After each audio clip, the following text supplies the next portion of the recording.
Las medidas de Massa y lo que viene.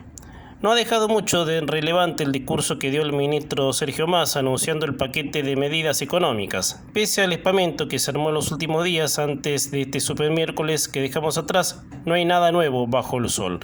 El discurso tuvo vacío de todos lados, de palabras claras, de argumentos y de decir cómo va a ser las cosas que anunció. La puesta en escena de Massa ha dejado mucho humo para las tribunas, incluida la del Frente Renovador, partido que creó Massa en el año 2013. El mensaje arranca con bajadas de líneas a diversos sectores empresariales, con advertencias incluidas por parte del ministro Massa de que si esos sectores siguen alterando el orden económico, él tomaría como una especie de montaje de vigilancia hacia esos sectores que para el señor no estén haciendo las cosas bien. Eso es lo que me dio a entender en casi la primera mitad del contenido vacío discursivo.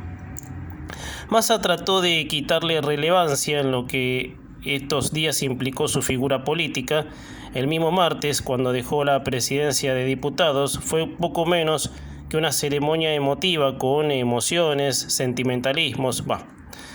Al igual que ayer, cuando en un exabrupto de parte de la mujer de Massa, la camada del Frente Renovador, a tono de alegría hicieron un cántico que hasta el propio Massa se molestó. No sé si creerle a Massita, esa molestia, no sé.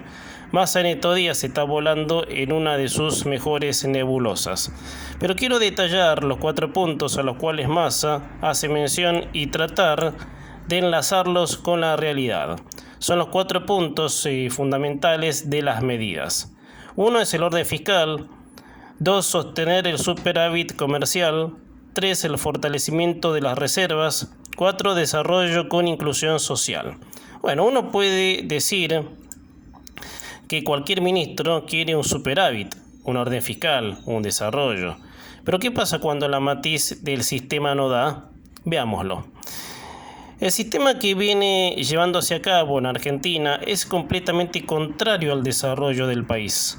El sector privado de la Argentina fue brutalmente castigado por un estatismo monárquico que debilitó todos los derechos que, por ejemplo, tiene un individuo que tiene un proyecto, como lo es el derecho a comerciar. Argentina ha trabado a todos los sectores productivos a entablar negocios con el mundo, desde poner cepos a la exportación e importación a la falta de dólares, que es por eso que tenemos el cepo. En la Argentina faltan dólares porque la aspiradora, que son los sectores productivos, están con cientos de trabas. Por eso, Massa puede mencionar tal realidad al pie de la letra. Pero ¿en qué momento se va a jugar para quitar toda traba arbitraria? En el discurso no mencionó una coma de cómo empezaría a romper todos los yugos que fueron puestos por su jefa. Después, la inclusión social. Me suena al mismo relato eso. La inclusión de todos los argentinos es que todos por igual hagamos algo. Y lógico, uno más que otros puedan desarrollarse según sus capacidades y expectativas. Este es un punto que es bueno aclarar porque pareciera que uno se refiere de que hay argentinos más capaces que otros, pero no. Por eso lo dejaré para otro comentario, sí, a eso, porque me gustaría dedicarle de lleno una columna. Y con las reservas, lo mismo. ¿Cómo se completa el stock de reservas en un país? El stock de reservas de un país se completa mediante una política tributaria razonable y no que persiga con impuestos confiscatorios a sectores que generan riqueza. Muchas veces durante el gobierno de Macri nos hemos referido al cambio que debe haber en la estructura tributaria y también en las retenciones al campo, que para agregar otro dato, cuando durante el gobierno de Macri estalla la crisis, el expresidente Macri volvió al esquema de retenciones para encarar el desequilibrio fiscal que dejó la versión década ganada del kirchnerismo. Pero luego ese lapso en donde el sector agropecuario tuvo retenciones, de nuevo fueron a cero, como al inicio del gobierno de Macri. Por eso, para generar un método de esa forma, si se quiere decir de apuro, las cosas deben hacerse bien y no exprimir a sectores que en definitiva son los grandes derrotados de las numerosas crisis que ha vivido la Argentina. En cuanto al superávit comercial, es más o menos parecido a lo que citaba en el punto anterior. Dejar trabajar a cada privado, ofreciéndoles una política cambiaria y financiera para que la generación de recursos sea fluida. Porque si tenemos un precio del dólar que despedaza el valor de nuestra moneda, ahí estamos en problemas. El dólar mueve mucho más el mercado y las finanzas, con lo que hace posible la paridad entre la divisa norteamericana y la moneda local, que no pierde valor, y los privados que desean o tengan que operar en dólares lo hagan. Volviendo al discurso. Ni bien terminó, yo en un tweet citaba la poca monta del discurso y el grado altísimo de despamento que venimos teniendo desde el jueves pasado. Yo al menos esperaba una apuesta con más suspenso e intriga. Pero no, hasta Massa se enojó por el cántico de su banca, Somos el Frente Renovador, porque Massa no hizo saber en ese momento lo agrandado que estaría por conseguir semejante cargo. ¿Quién iba a pensar que por mérito propio Massa logre algo cuando apenas en el primer mandato de Cristina fue jefe de gabinete cuando no tenía nada? Pero acá fue distinto, porque acá sí tuvo espaldas de masitas empresarios y allegados al mismo que empujaron a que Massa obtenga ese puesto.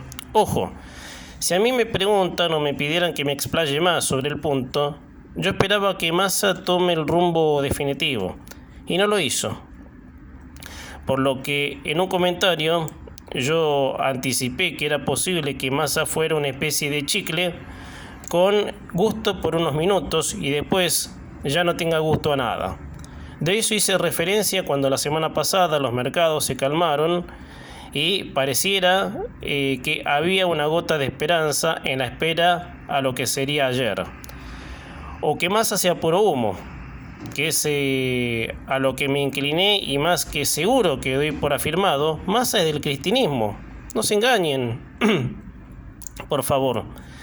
No se engañen, Massa es el cristianismo, no se engañen por favor. Si Massa escaló hasta ese lugar por brillo de su mínima banca, el masismo, es porque mucho tiempo antes Massa volvió a los brazos de la enjuiciada vicepresidente en una especie de oportunismo de la más baja estofa que nos podemos imaginar, porque si no, hoy no llegaba ahí. En el círculo, el que anda mal con lo más duro del kirchnerismo, que es la cámpora, nadie toca los fierros más calientes.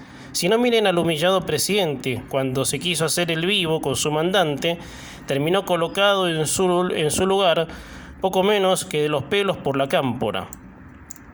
Por eso, y para redondear, todo lo vivido en estos días es puro teatro y maniobras y guionadas, es decir, más de lo mismo. El movimiento del gobierno tiene a una única cabeza y esa cabeza es la vicepresidente. Así que nada nuevo bajo el sol, escenas guionadas y papeles tristes de muchos de los del círculo.